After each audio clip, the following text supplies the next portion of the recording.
നന്ദിയാലെന്നുള്ളം തിങ്ങുകയാൽ സ്തോത്രത്തിൻ പല്ലവി പാടിടും ഞാൻ. എണ്ണമില്ലാത്ത നന്മകൾക്കായി എണ്ണി സ്തുതി ഞാൻ. ഹല്ലേലൂയ പാടിടും ഞാൻ യേശുവിൻ്റെ സന്നിധിയിൽ ജീവകാലം ആരാധിക്കും ഉന്നതനെ. ആരാവിലും സത്യത്തിലും കാലം ആരാധിക്കും ഉന്നതനെ. ആത്മാവിലും നിത്യകാലം. ഞാൻ യഹോവയെ എല്ലാ കാലത്തും വാഴ്ത്തും. അവൻ്റെ സ്തുതി എപ്പോഴും എൻ്റെ നാവിന്മേലിരിക്കും.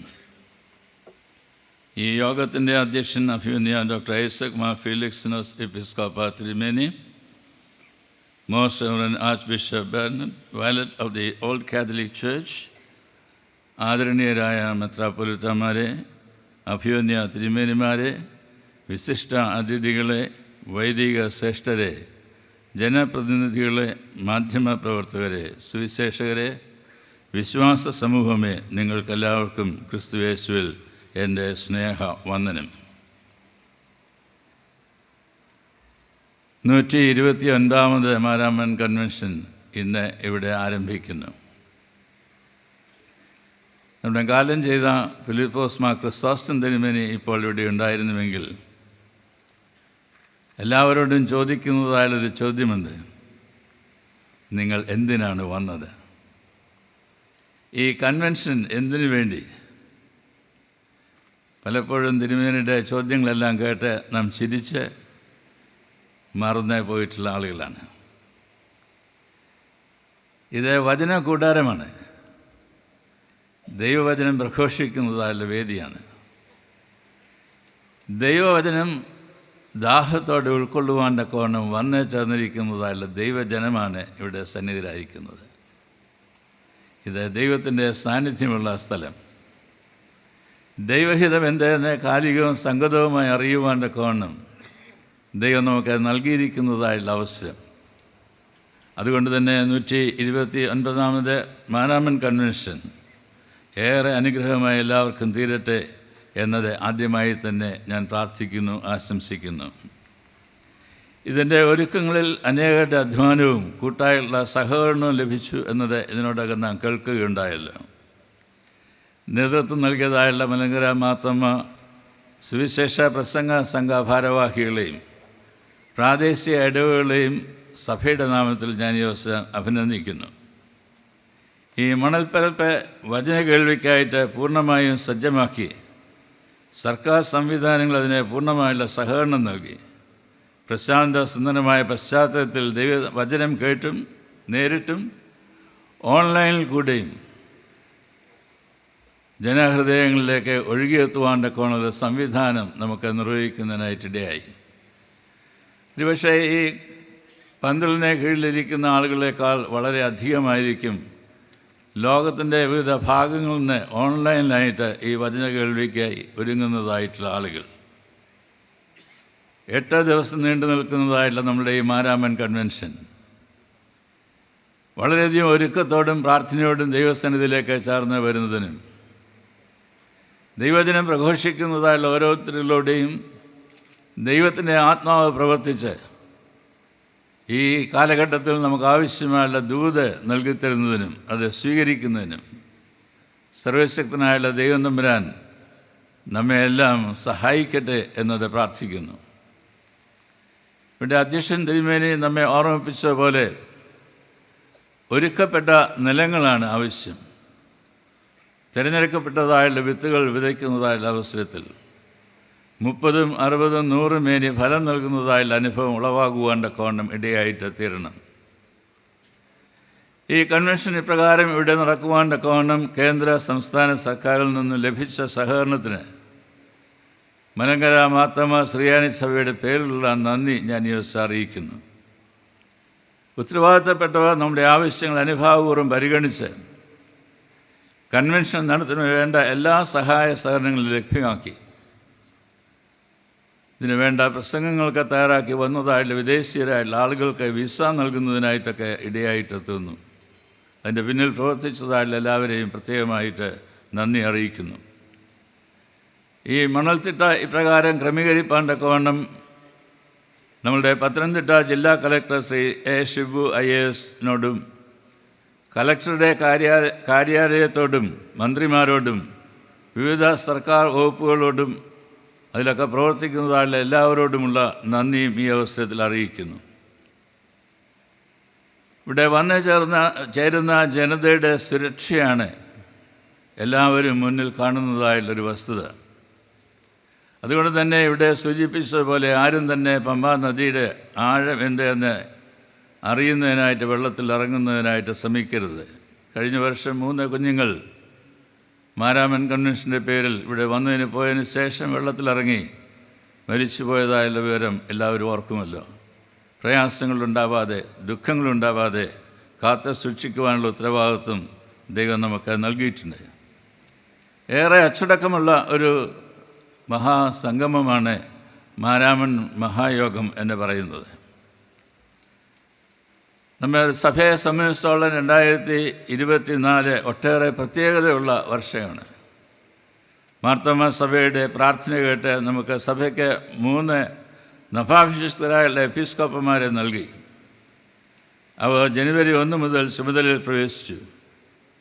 ദേശത്തിൻ്റെയും സഭയുടെയും ആവശ്യങ്ങൾ കണ്ടറിഞ്ഞ് ജനത്തെ ദൈവരാജ്യത്തിൻ്റെ നിർമ്മിതിക്കാരാക്കുവാൻ ഇവരെ ദൈവമെടുത്ത് ഉപയോഗിക്കണമേ എന്ന സഭയായിട്ട് നമുക്ക് പ്രാർത്ഥിക്കാം. അഭിവന്യരായിട്ടുള്ള Zacharias Mar Ephrem, doctor Joseph Mar Ivanios, Mathews Mar Serafim എന്നീ 3 തിരുമേനിമാരെയും 129ാമത് മാരാമൻ കൺവെൻഷൻ്റെ പ്രാർത്ഥനകളും ആശംസകളും ഞാൻ ഈ അവസരം അറിയിക്കുന്നു. നമ്മുടെ മാതൃരാജ്യമായ ഇന്ത്യൻ റിപ്പബ്ലിക്കും നമ്മളുടെ പരമോന്നത നീതിപീഠമായ സുപ്രീം കോടതിയും 75ാം വർഷത്തിലെ പ്രവേശിച്ച ജൂബിലി ആഘോഷിക്കുന്നു. അഭിമന്യരായ മാ ആൻ്റണി പടിയറ, മാ വർക്കി വിധേയത്തിൽ, മാ ജോർജ് ആലഞ്ചേരി എന്നിവരുടെ പിൻഗാമിയായി മേജർ ആർച്ച് ബിഷപ്പ് അഭിമന്യ മാ റാഫേൽ തട്ടിൽ തിരുമേനി സീറോ മലബാർ സഭയുടെ 4ാമത്തെ ആർച്ച് ബിഷപ്പായി എതിരില്ലാതെയും അഭിപ്രായ വ്യത്യാസം കൂടാതെയും തിരഞ്ഞെടുക്കപ്പെട്ടതിൽ നമുക്കേറെ സന്തോഷമുണ്ട്. മാർത്തോമാ സഭയുടെ ആശംസകൾ ഞാൻ നേരുന്നു. തിരുമേനി നമ്മളുടെ ഈ കൺവെൻഷനിൽ പ്രസംഗകനായിട്ട് പങ്കെടുത്തത് നന്ദിപൂർവ്വം ഓർക്കുകയും ചെയ്യുന്നു. പരിശുദ്ധ ഇഗ്നാത്തിയോസ് അപ്രേം ദ്വിതീയൻ ബാർത്തക്കീസ് ബാവ ഈ നാളുകളിൽ കേരളം സന്ദർശിക്കുന്നു. മാർത്തോമാ സഭയുടെ പ്രാർത്ഥനാശംസകൾ ഈ അവസരം ഞാൻ നേരുന്നു. സ്നേഹത്തിൽ നിന്നുദിക്കുന്നു ലോകം, സ്നേഹത്താൽ വൃദ്ധി തേടുന്നു എന്നെ പാടിയ മഹാകവി കുമാരനാശാൻ മരണമടഞ്ഞതിൻ്റെ 100ാം ചരമവാർഷികം കൂടിയാണ് 2024. ഇതുപോലുള്ള കവിവരന്മാരെ നമുക്ക് നൽകിയതായുള്ള ദൈവത്തിന് സ്തോത്രം ചെയ്യാം. മാരാമൻ കൺവെൻഷൻ ഇതം പ്രദമായി ലോക സാഹിത്യത്തിലേക്ക് പ്രവേശിച്ച വർഷമാണ്. പ്രശസ്ത ഇംഗ്ലീഷ് നോവൽ രചയിതാവും എഴുത്തുകാരനും അമേരിക്കയിലെ ഒരു ഡോക്ടറുമായുള്ള എബ്രഹാം വർഗീസ് രചിച്ച ദി കവനൻ്റ് ഓഫ് വാട്ടർ എന്ന നോവൽ ഏതാനും മാസം മുമ്പ് ന്യൂയോർക്കിൽ പുറത്തിറക്കുന്നതിന് ഇടയായി. ഈ നോവലിൻ്റെ ഒരു ഭാഗത്ത് അതിൻ്റെ പേര് തന്നെ മാരാമൻ കൺവെൻഷൻ എന്നാണ്. നമ്മളുടെ ഈ മഹായോഗത്തെപ്പറ്റി ഒരു നല്ലൊരു വിവരണം ഈ പുസ്തകത്തിലുണ്ട്. ഡോക്ടർ എബ്രഹാം വർഗീസിനെ അഭിനന്ദിക്കുന്നു. കുടിയേറ്റത്തിലൂടെ ലോകത്തിൻ്റെ വിവിധ ഭാഗങ്ങളിലേക്ക് പോകുന്നതായുള്ള നമ്മുടെ യുവജനങ്ങൾ വളർന്നു വന്ന് ഇതുപോലുള്ള വ്യക്തിത്വങ്ങൾ ഓരോരോ പ്രദേശത്ത് ലഭ്യമായി തീരുവാണ്ടക്കോണം ദൈവം കൃപ നൽകട്ടെ എന്നതും പ്രാർത്ഥിക്കുന്നു. 19ാം നൂറ്റാണ്ടിൽ തുടക്കമിട്ട മാരാമൻ കൺവെൻഷൻ സേവന മേഖലകൾക്ക് പ്രചോദനമേകി ലോകമെങ്ങും വലിയ സ്വാധീന ശക്തിയായി മാറി എന്നതിൻ്റെ തെളിവാണ് ഈ ആഗോള ഗ്രന്ഥം വായിക്കുന്നവർക്ക് മനസ്സിലാക്കുവാനിടയാവുന്നത്. മാരാമൻ കൺവെൻഷനും കേരള സമൂഹവും ഭാരതത്തിനും ലോകത്തിനും നൽകിയ സംഭാവനകളെപ്പറ്റിയും ഇതിൽ വിവരിക്കുന്നുണ്ട്. ഈ രാജ്യത്തിൻ്റെ സാമൂഹിക പുരോഗതിക്കും ദേശീയോദ്ഗ്രഥനത്തിനും മാരാമൻ കൺവെൻഷൻ വഹിച്ച പങ്ക് ഇനിയും പഠന വിധേയമാക്കേണ്ടതായിട്ടുണ്ട്. 129 വർഷം പിന്നിടുന്നതായുള്ള അവസരം, 130 വർഷത്തിലെ പ്രവേശിക്കുന്നതായുള്ള കാലഘട്ടം, ഇപ്രകാരമുള്ള പഠന ഗ്രന്ഥങ്ങൾ രചിക്കുവാൻ തക്കവണ്ണം ഏവർക്കും ആവശ്യമായുള്ള പ്രചോദനമുണ്ടാവട്ടെ എന്നത് ഞാൻ ആഗ്രഹിക്കുന്നു. ഈ കൺവെൻഷന് ദേശീയ തലത്തിൽ അംഗീകാരം നൽകേണ്ട സമയം കൂടിയാണ് ഇതെന്ന് പറയുവാൻ ഈ അവസരം ഞാൻ ഉപയോഗിക്കുകയാണ്. ഇത് കേരളക്കരയിലും പമ്പാ തീരത്തും മാത്രം അറിയപ്പെടേണ്ടതായുള്ള ഒന്നല്ല. ദേശീയ തലത്തിൽ ലഭിക്കേണ്ടതായിട്ടുള്ള അംഗീകാരം ലഭിച്ച് കൺവെൻഷൻ അനുഗ്രഹമായി നടക്കുവാൻ തക്കവണ്ണം ഇടയായിത്തീരണം എന്നത് ഞാൻ ആഗ്രഹിക്കുന്നു. രാജ്യപുരോഗതിയുടെ എല്ലാ മേഖലകളിലും എന്നും സംഭാവനകൾ നൽകിക്കൊണ്ടിരിക്കുന്ന ഒരു വിശ്വാസ സമൂഹമായി മാർത്തോമാ സഭയെ പുലർത്തുന്ന ദൈവത്തിന് നന്ദി പറയുന്നു. കാലാകാലങ്ങളിൽ സമൂഹത്തിൻ്റെ ആവശ്യങ്ങളെ അറിഞ്ഞ് പ്രതികരിക്കുവാൻ ഈ ചെറിയ സഭയെ ദൈവമെടുത്ത് ഉപയോഗിക്കുന്നു എന്നതിൽ നമുക്ക് സന്തോഷിക്കുവാൻ ഏറെ വകയുണ്ട്. മാർത്തോമാ സഭയുടെ എത്രയേറെ അംഗങ്ങൾ ഏതെല്ലാം മേഖലകളിൽ രാജ്യത്തിനകത്തും പുറത്തും ഇപ്പോൾ പ്രവർത്തിക്കുന്നുണ്ട്. അവരെ ഓർത്ത് ദൈവത്തെ സ്തുതിക്കാം.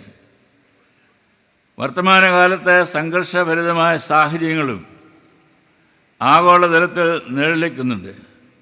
ഗാസയിൽ ഉൾപ്പെടെ ലോകത്തിൻ്റെ പല രാജ്യങ്ങളിലായി ഏകദേശം 21 സ്ഥലത്ത് ഇപ്പോൾ യുദ്ധം നടന്നുകൊണ്ടിരിക്കുന്നു. പ്രിയരെ, ഇത് തികച്ചും ദുഃഖകരമാണ്. ലോകത്തെ സമാധാനം സ്ഥാപിക്കപ്പെടുവാൻ നമുക്ക് ഒരുമിച്ച് പ്രാർത്ഥിക്കാം, പ്രവർത്തിക്കാം. ഇന്ത്യയിൽ കുഷ്ഠരോഗികളായ ആളുകൾക്ക് വേണ്ടി സ്വജീവിതം ഒഴിഞ്ഞുവെച്ച ഓസ്ട്രേലിയൻ മിഷണറി ഗ്രഹാം സ്റ്റെയിൻസും 2 കുരുന്നുകളും മരണമടഞ്ഞതിൻ്റെ 25ാം വാർഷികം കൂടിയാണ് 2024. ത്യാഗനിർഭരമായ കുരിശിൽ വിളങ്ങിയതായുള്ള സ്നേഹം എന്ന് ലോകത്തോടെ പറഞ്ഞതായിട്ടുള്ള ആളുകളാണ് ഡോക്ടർ ഗ്രഹാം സ്റ്റെയിൻസും കുടുംബവും. ലോകത്തിൻ്റെ പല ഭാഗങ്ങളിലായി 60-ലേറെ രാജ്യങ്ങൾ പൊതു തിരഞ്ഞെടുപ്പ് നടക്കുവാൻ പോകുന്ന വർഷമാണിത്. ലോക ജനതയുടെ പകുതിയോളം പേരെങ്കിലും പോളിംഗ് ബൂത്തിലേക്ക് പോകുമ്പോൾ ജനാധിപത്യത്തിൻ്റെ ഭാവി എന്താകുമെന്ന ചോദ്യം എങ്ങും ഉയരുന്നു. നിൽക്കണമോ അതോ പോകണമോ എന്ന് ജനാധിപത്യം ലോകത്തോട് ചോദിക്കുന്ന വർഷമാണിത്. നാം ഹൃദയത്തോടെ ചേർത്ത് വയ്ക്കുന്ന നമ്മുടെ മാതൃരാജ്യമായ ഭാരതവും ഈ വർഷം ലോകസഭയിലേക്കുള്ള പൊതു തെരഞ്ഞെടുപ്പിനെ നേരിടുവാനായിട്ട് പോകുന്നു. മതേതരത്വം, ജനാധിപത്യം, സോഷ്യലിസം തുടങ്ങിയ ഭരണഘടനാ മൂല്യങ്ങളെ ചേർത്ത് പിടിക്കുവാനായിട്ടുള്ള അവസരമായി പ്രിയരെ നമുക്ക് ഇതിനെ മാറ്റിയെടുക്കാം. കഴിഞ്ഞ ജനുവരി 4-ാം ആഴ്ചയിൽ നിഖിൽ എന്ന കൗമാരപ്രായമുള്ള ഒരു യുവാവിനെ ഞാൻ കണ്ടെത്തുന്നതിന് ഇടയായിട്ടെത്തുന്നു. നമ്മളൊരു സ്കൂളിൽ വെച്ചാണ് കാണുന്നതിനിടയായിട്ടെത്തുന്നത്. അതുവരെ പുറത്തറിയാതിരുന്ന അവൻ്റെ വേദനകൾ ലോകമറിയുന്നതിന് അത് ഇടയായിട്ടെത്തുന്നു. അച്ഛനില്ലാത്തതായുള്ള നിഖിൽ അവൻ്റെ ഭവനത്തിൽ അവൻ്റെ അമ്മയെ നോക്കുന്നു എന്ന് മാത്രമല്ല, അവൻ്റെ സഹോദരൻ മാന്യബുദ്ധിയുള്ളതായുള്ള സഹോദരനാണ്. അമ്മയ്ക്ക് കൈകൾ വിറയ്ക്കുന്നതായിട്ടുള്ള അസുഖമുണ്ട്. 2 കൂട്ടർക്കും ഒരു രീതിയിലും ഭവനം നടത്തിക്കൊണ്ടു പോകുവാനായിട്ട് സാധിക്കുകയില്ല. ഈ വേദനകളെല്ലാം ഏറ്റെടുത്ത് ആ ഭവനത്തെ മുന്നോട്ട് കൊണ്ടുപോകുവാൻ തക്കവണ്ണം ശ്രമിക്കുന്നതായുള്ള നിഖിൽ അവനോട് സംസാരിച്ചതായുള്ള അവസരത്തിൽ പറയുകയുണ്ടായി, ഞാൻ രാവിലെ 4 മണിക്ക് എഴുന്നേൽക്കും. ദൈവസന്നിധിയിൽ പ്രാർത്ഥിച്ചതിന് ശേഷം ആ ഭവനത്തെ സഹോദരനും അമ്മയ്ക്കും ആവശ്യമായുള്ള ഭക്ഷണമൊക്കെ പാചകം ചെയ്യും. തൻ്റെ ഹോംവർക്കുകളെല്ലാം ചെയ്തു എന്ന് ബോധ്യമായതിനു ശേഷം സ്കൂളിലേക്ക് പോകും. സ്കൂളിൽ നന്നായിട്ട് പഠിക്കുന്നതായുള്ളൊരു വിദ്യാർത്ഥി. ഇതറിഞ്ഞതായുള്ള അവസരത്തിൽ നമ്മുടെ അഭയ പ്രോജക്റ്റിലൂടെ തിരുവനന്തപുരം നഗരത്തിൽ തന്നെ ഒരു സ്ഥലം കണ്ടെത്തി അവനൊരു നല്ല വീട് വെച്ച് കൊടുക്കുവാനായിട്ട് സഭ ആഗ്രഹിക്കുന്നു എന്നത് ഞാൻ അവനെ അറിയിച്ചു. തിരുവനന്തപുരത്ത് അതിനാവശ്യമായുള്ള സ്ഥലം നൽകാം എന്നൊരു സ്നേഹിതൻ എന്നെ അറിയിക്കുകയും ചെയ്തിട്ടുണ്ട്. അതുകൊണ്ട് എത്രയും വേഗം ആ ഭവനം പൂർത്തീകരിച്ച് അവന് നൽകുവാൻ ഇടയായിട്ട് തീരും. ഞാനിത് പറയുവാനായിട്ടുള്ള കാരണം, ഇതുപോലെ നാം അറിയാത്തതായുള്ള അനേക ആളുകൾ വേദനിക്കുന്നതായുള്ള ഹൃദയത്തിൻ്റെ വേദന മനസ്സിലാക്കുവാൻ, തൊട്ടറിയുവാൻ, ഒപ്പിയെടുക്കുവാൻ ദൈവജനം കേൾക്കുന്നതായുള്ള നാം ബാധ്യസ്ഥരാണ് എന്നത് ഓർമ്മപ്പെടുത്തുന്നതിനായിട്ടാണ്. ഒരു പൗരൻ്റെ സ്വാതന്ത്ര്യവും സുരക്ഷിതത്വവും ഉറപ്പാക്കുന്നതിലും ഓരോ വ്യക്തിയുടെ അന്തസ്സ് ഉയർത്തിപ്പിടിക്കുന്നതിലും നമ്മളുടെ ഭരണഘടന നൽകുന്ന പങ്ക് വളരെ വലുതാണ്. എന്നാൽ ചിലപ്പോഴെങ്കിലും കാര്യങ്ങൾ കൈവിട്ടു പോകുന്നുവോ എന്ന് തോന്നിപ്പിക്കുന്ന ഒറ്റപ്പെട്ട സംഭവങ്ങളും ഇല്ലാതെയില്ല. വയനാട്ടിൽ മാനന്തവാടിയിൽ അടുത്ത സമയത്തുണ്ടായതായിട്ടുള്ള പ്രയാസം ഏവരും കേൾക്കുകയുണ്ടായില്ല. സ്വന്തം വീട്ടിൽ പോലും ജീവിക്കുവാനായിട്ട് സാധിക്കാതെ ആനയെ കണ്ട് വിരണ്ടോടിയതായുള്ള മനുഷ്യൻ്റെ നെഞ്ചത്ത് തന്നെ ചവിട്ടി അവനെ കൊന്നതായിട്ടുള്ള അനുഭവം. ജനം രോഷം കൊണ്ട് മൃതശരീരവുമായി ആ പ്രദേശത്തൂടെ ഒരു യാത്ര നടത്തിയതായിട്ടുള്ള സാഹചര്യം. ഇനി എത്ര പണം കൊടുത്താൽ സാധിക്കും എന്നതല്ല ചിന്തിക്കേണ്ടത്. ഒരു മനുഷ്യൻ്റെ ജീവനെ നഷ്ടമാക്കി കളയുവാൻ തക്കവണ്ണം എല്ലാ ഭരണ സംവിധാനങ്ങളും നമുക്കുണ്ടായിട്ടുള്ളപ്പോൾ കൈമോശം വരുന്നതായുള്ള രംഗങ്ങൾ നമ്മളുടെ കണ്ണിന് മുമ്പിൽ നാം കണ്ടുകൊണ്ടിരിക്കുന്നു എന്നത് ഓർക്കുവാനായിട്ട് സാധിക്കണം. ഇതിനെ കേൾക്കുന്നതായുള്ള MLA-മാരും MP-മാരും എല്ലാം ഇവിടെയുണ്ട്.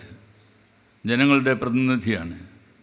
ജനങ്ങളുടെ വേദനകളെ ഒപ്പിയെടുക്കുവാൻ കൊണ്ട് സാധ്യമാകുന്നതായുള്ള സരണികളെ കണ്ടെത്തുവാൻ തൊട്ടു മുമ്പിൽ പാർലമെൻറ്റ് ഇലക്ഷൻ നിൽക്കുന്നതായുള്ള സാഹചര്യത്തിൽ നിങ്ങൾക്കെല്ലാവർക്കും ഇടയായിട്ട് തീരട്ടെ എന്നത് പ്രത്യേകമായിട്ട് ഞാൻ ആഗ്രഹിക്കുന്നു, പ്രാർത്ഥിക്കുന്നു.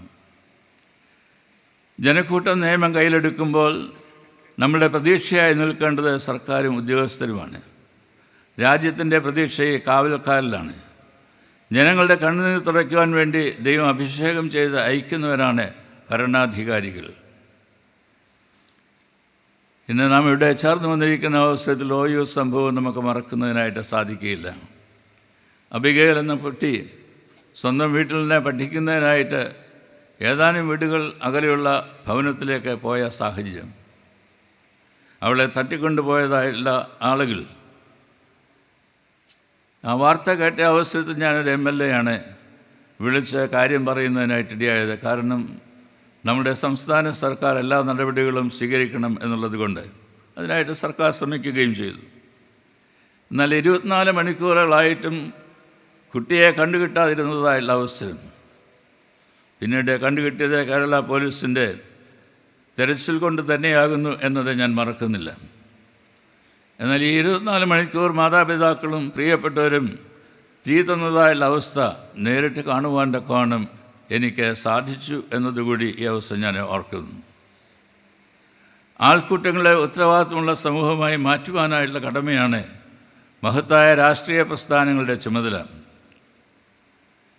ഇന്ന് നമ്മുടെ യുവജനങ്ങൾ സഹിഷ്ണുത നഷ്ടപ്പെട്ടുകൊണ്ടിരിക്കുന്നുവോ, അവർക്ക് സഹിഷ്ണുത നഷ്ടപ്പെട്ടുകൊണ്ടിരിക്കുന്നുവോ എന്ന് സംശയിക്കേണ്ടിയിരിക്കുന്നു. വളരെയധികം കാര്യങ്ങൾ അവരെ അലട്ടുന്നുണ്ട്. ഉന്നതമായുള്ള വിദ്യാഭ്യാസം ലഭിക്കാത്തതായുള്ള സാഹചര്യം, സാമ്പത്തികമായുള്ള ഉറപ്പ് ലഭിക്കാത്തതായുള്ള അവസരം, തങ്ങളുടെ ചെറുപ്രായത്തിൽ തന്നെ കൂടുതൽ ചുമതലയുള്ള ഉത്തരവാദിത്തങ്ങളൊക്കെ ഏറ്റെടുക്കേണ്ടി വരുന്നതായുള്ള സാഹചര്യം. എന്നെ കേൾക്കുന്നതായുള്ള ദൈവജനമേ, നാം ഒരു സമൂഹത്തെ പ്രതിനിധീകരിക്കുന്നതായുള്ള അവസരത്തിൽ ജീവിതത്തിൻ്റെ ലാളിത്യത്തിലേക്ക് മടങ്ങേണ്ടതായുള്ള അവസരം ആയിരിക്കുന്നു എന്നത് ഞാൻ ഓർമ്മിപ്പിക്കട്ടെ. നമ്മളുടെ സൽക്കാരങ്ങളും നമ്മളുടെ വിവാഹങ്ങളും നമ്മളുടെ വീട് നിർമ്മാണങ്ങളും അങ്ങനെ തുടങ്ങുന്നു. അനേക പട്ടികകൾ. ഇതിലെല്ലാം നാം സമാഹരിച്ച് ചെലവാക്കുന്നതായുള്ള തുകകളെല്ലാം ഇത്രയും ആവശ്യമായിട്ടുണ്ടോ എന്നത് ചോദിക്കേണ്ട ആവശ്യകതയുണ്ട്. കഴിഞ്ഞ ഡിസംബർ 25-ാം തീയതി അഭയ പ്രസ്ഥാനത്തിൽ ക്രമീകരിച്ചതായുള്ള വീട് ഞാൻ പോയി കാണുന്നതിനിടയായിട്ട് തോന്നുന്നു. 2 ബെഡ്റൂമുകളോടുകൂടിയുള്ള ഭവനം 7.5 ലക്ഷം രൂപയ്ക്ക് മനോഹരമായിട്ട് പണിത് തീർത്ത് കൊടുക്കുന്നതിനായിട്ട് സാധിച്ചു എന്നതാണ് വസ്തുത. അതെവിടെ കിടക്കുന്നു? കോടികൾ മുടക്കുന്നതായുള്ള നമ്മുടെ പദ്ധതികൾ എവിടെ കിടക്കുന്നു? ഇവിടെയാണ് ലാളിത്യം ആവശ്യമുണ്ട് എന്ന് ഞാൻ പറയുന്നതിന് പ്രത്യേകമായിട്ട് ശ്രമിക്കുന്നത്. കാരണം നമുക്ക് പണമുണ്ട് എന്ന് പറഞ്ഞ് ചെലവാക്കുന്നതിലൂടെ അനേക ജനതയുടെ ജീവിതത്തെ ഞെരുക്കി ഇല്ലാതെയാക്കി ആത്മഹത്യ ചെയ്യാൻ പ്രേരിപ്പിച്ച് നഷ്ടമാക്കി പോകുന്നതായുള്ള സാഹചര്യം നമ്മളുടെയും നമ്മളുടെ ഇടയിലും നമ്മുടെ സമൂഹത്തിലുമുണ്ട് എന്നത് മറക്കരുത്. സമീപകാല സംഭവങ്ങളിതെല്ലാം തന്നെ നമ്മെ ഓർമ്മിപ്പിക്കുന്നു. കരുണ യുവാക്കളുടെ മുഖമുദ്രയാകണമെന്നും സഹോദരനിൽ ഈശ്വര അംശം കണ്ടെത്തി അവനെ കരുതുന്നതാകണം എന്നും അതാണ് നമ്മുടെ പ്രാർത്ഥനയെന്നും പരിശുദ്ധ ബസേലിയോസ് മാർത്തമ്മ മാത്യൂസ് തൃതീയൻ കാതോലിക്ക ബാവ ഓർത്തഡോക്സ് ക്രിസ്ത്യൻ യൂത്ത് മൂവ്മെൻ്റ് നവതി വർഷ രാജ്യാന്തര കോൺഫറൻസിൻ്റെ സമാപന സമ്മേളനത്തിൽ ഓർമ്മിപ്പിച്ചത് ഈ കാലഘട്ടത്തിൽ ഏറെ അർത്ഥവത്താണ്. കരുണ യുവാക്കളുടെ മുഖമുദ്രയാകണം. സഹോദരനിൽ ഈശ്വരാംശം കണ്ടെത്തുന്നതിനായിട്ടിടയാവണം. അവനെ കരുതുന്നവരായിട്ട് ജീവിക്കുന്നതിനായിട്ടിടയാവണം. അപ്രകാരമുള്ള ജീവിതശൈലിക്കായിട്ട് പ്രാർത്ഥിക്കുകയും വേണം. ഇന്ന് മതന്യൂനപക്ഷങ്ങൾ കടുത്ത ആശങ്കയിലാണ്. ഉത്തരവാദിത്തപ്പെട്ടവർ മതന്യൂനപക്ഷങ്ങളുടെ ആശങ്ക അകറ്റണം. ക്രൈസ്തവ സമൂഹത്തെ കൈപിടിച്ചുയർത്തുവാൻ 2021 നിയമിച്ച justice JV Koshy commission report ഇനിയും നടപ്പിലാക്കിയിട്ടില്ല. 2021 ആരംഭിച്ചതാണ് എന്നോർക്കണം. ഇന്ന് 2024. Delayed action is no action. റിപ്പോർട്ടിലെ ശുപാർശകൾ നടപ്പിലാക്കുവാൻ നടപടി ആവശ്യമാണ്. ദളിത് ക്രൈസ്തവർക്ക് അർഹതപ്പെട്ട ആനുകൂല്യം ഉറപ്പാക്കുവാനും ഭരണ നേതൃത്വം ശ്രദ്ധിക്കേണ്ടതായിട്ടുണ്ട്. കഴിഞ്ഞ 10 വർഷത്തിനുള്ളിൽ ഇന്ത്യൻ പൗരത്വം ഉപേക്ഷിച്ചവരുടെ എണ്ണം ശ്രദ്ധിക്കുക 16 ലക്ഷം കടന്നെന്ന് പറയുന്ന ഒരു കുറിപ്പ് ഞാൻ കാണുകയുണ്ടായി. എന്തായാലും നമ്മുടെ നാട് നേരിടുന്ന ഒരു യാഥാർത്ഥ്യമായിട്ടത് തീർന്നിരിക്കുന്നു. ചെറുപ്പക്കാർ നാടുവിടുന്നതിന് പിന്നിൽ കാരണങ്ങൾ പലതാണ്. ഞാൻ സൂചിപ്പിച്ച പോലെ ജീവിതത്തിന് ഭദ്രതയില്ലായ്മ, സാമ്പത്തികമായുള്ള പ്രതിസന്ധി, ഇതെല്ലാം അതിൽ ചെറുത് മാത്രമാണ്. 2023 45,133 പേരോളം ഉപരിപഠനത്തിനായിട്ട് കേരളം വിട്ടു. ഇവരൊന്നും തന്നെ തിരികെ വരുമെന്ന് എനിക്ക് തോന്നുന്നില്ല. കേരളത്തിലെ ഉന്നത വിദ്യാഭ്യാസ മേഖല നേരിടുന്ന പ്രതിസന്ധികൾ അതിരൂക്ഷമാണ്. ഇത് സാധാരണക്കാരായ വിദ്യാർത്ഥികളെ നിരാശരാക്കുന്നു. പ്രായപൂർത്തിയാകുന്നതിന് മുമ്പ് തന്നെ 18 വയസ്സൊക്കെ ആകുമ്പോൾ തന്നെ ഏറെ ഭാരിച്ച ഉത്തരവാദിത്തങ്ങൾ ഏറ്റെടുക്കേണ്ടി വരികയും ജീവിതത്തെ ഭദ്രമാക്കി തീർക്കുവാൻ തക്കവണ്ണം രാത്രിയും പകലുമൊക്കെ അധ്വാനിക്കുകയും ചെയ്യേണ്ടതായിട്ട് വരുന്നു. അഖിൽ എന്ന ഒരു ചെറുപ്പക്കാരൻ സമാജ പ്രവർത്തകനാണ്. അവനെ ഒരു മനുഷ്യൻ കണ്ടെത്തിയത് പാലത്തുള്ള സ്ട്രീറ്റ് ലൈറ്റിൻ്റെ കീഴിൽ നിന്ന് പഠിക്കുന്നതായിട്ടുള്ള സാഹചര്യത്തിലാണ്. അടുത്ത സമയത്ത് കണ്ടെത്തിയതായുള്ള സംഭവമാണ്. അവൻ്റെ അടുത്ത് എന്ന് ചോദിച്ചു, നീ എന്താണ് പഠിക്കുന്നത്? അവൻ പറഞ്ഞു, ഞാൻ ജർമ്മനാണ് പഠിക്കുന്നത്. സ്ട്രീറ്റ് ലൈറ്റിൻ്റെ കീഴിലിരുന്ന് സമയം കണ്ടെത്തി പാഠം പഠിക്കുന്നതായുള്ള ചെറുപ്പക്കാരൻ. അവനോട് പറഞ്ഞു, നീ പഠിച്ച് മിടുക്കനാകണം, വലുതാകണം. അവന് വേണ്ടതായുള്ള സഹായങ്ങൾ നൽകുവാനായിട്ട് ആ സുഹൃത്തെ ശ്രമിക്കുകയും ചെയ്തു. നമ്മുടെ സഭാ സംബന്ധമായി ഇന്ന് വളരെയേറെ പ്രാധാന്യം അറിയിക്കുന്നതായുള്ള ദിവസമാണ് എന്നുകൂടി ഞാൻ ഓർമ്മിപ്പിക്കട്ടെ. ഈ വർഷത്തെ വലിയ നോമ്പ് ഇന്ന് ആരംഭിക്കുന്നു. നമ്മുടെ കർത്താവായ യേശുക്രിസ്തുവിൻ്റെ രക്ഷാകരമായ സംഭവങ്ങൾ ഓർക്കുകയും ധ്യാനിക്കുകയും അവയിൽ ചരിക്കുകയും ചെയ്യുന്ന വിശേഷ ദിവസങ്ങളാണല്ലോ വലിയ നോമ്പിൻ്റെ നാളുകൾ. രക്ഷകനായ ക്രിസ്തുവിനോടൊപ്പം ക്രിസ്തുവിലേക്ക് ക്രിസ്തുവിൻ്റെ ക്രൂശിത പാതയിൽ സഞ്ചരിക്കുന്ന ഈ നാളുകൾ പ്രാർത്ഥനയുടെയും ധ്യാനത്തിൻ്റെയും ആരാധനയുടെയും അനുഗ്രഹീതമായ കാലമായി തീരുവാൻ ദൈവം തുണയ്ക്കട്ടെ. ദ മാൻ ഫോർ അതേഴ്സ് എന്നാണ് കർത്താവായ യേശുക്രിസ്തുവിനെക്കുറിച്ച് വിശേഷിപ്പിച്ചിട്ടുള്ളത്. അവരന് നന്മയും സേവനവും നൽകുന്ന കാലഘട്ടമാകട്ടെ വലിയ നോമ്പിൻ്റെ ദിനങ്ങൾ.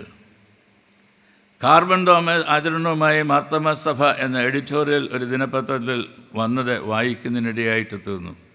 ഇന്നത്തെ പല ദിനപത്രങ്ങളിലും അത് വന്നിട്ടുണ്ട് എന്നതും ഞാൻ മനസ്സിലാക്കുന്നു. കരുതാം കാലാവസ്ഥയെ കാർബൺ ഡോമിലൂടെ എന്ന പേരിലാണ് മാർത്തോമാ സഭ ഓരോ ആഴ്ചയും ഓരോ പ്രത്യേക വിഷയം കേന്ദ്രീകരിച്ച് വർജനവും ഉപവാസവും അനുശാസിക്കുന്നത്. ഇത് ഭൂമിക്ക് വേണ്ടിയുള്ള ഹരിത പ്രാർത്ഥനയായിട്ട് തീരുന്നു എന്നത് നാം മനസ്സിലാക്കേണ്ടതായിട്ടുണ്ട്.